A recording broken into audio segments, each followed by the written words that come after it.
sa wakas, napirmahan na rin po ang Magna Carta of Filipino Seafarers. Nandun po kanina sa Malacanang at na-witness ko po yung mismo pagpirma ni Pangulong Bongbong Marcos sa Magna Carta. At of course, nagpapasalamat po ako sa ating Pangulo for that.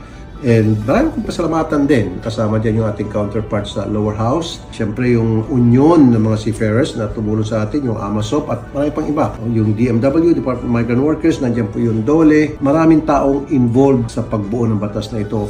Mga kasamahan ko dito sa Senate, mga senators, and of course, mga legis staff ko. Of course, Lord, I'm really overwhelmed sa saya.